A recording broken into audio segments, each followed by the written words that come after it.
Nagkapalit na middle name and surname sa birth certificate? Disclaimer.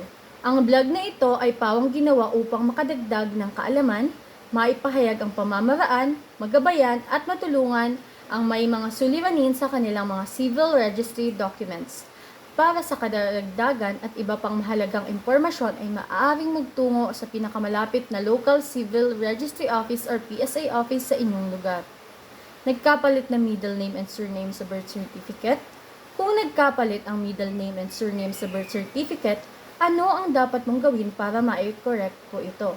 Magtungo sa local civil registry office kung saan nakarehistro ang iyong dokumento. Ipresenta ang PSA copy ng birth certificate sa office of the local civil registry.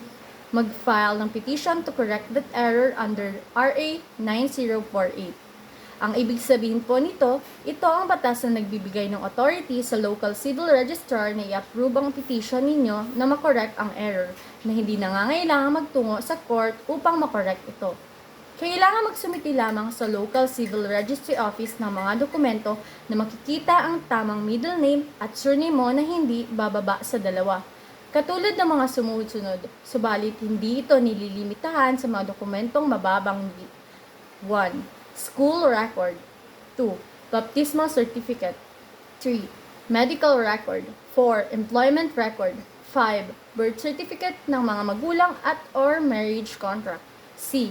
Valid identification like national ID, voter's ID, driver's license, PRC license, and etc. Paalala, may gastos po ang pag-file ng petition under RA 9048 ng more or less 2,000 pesos.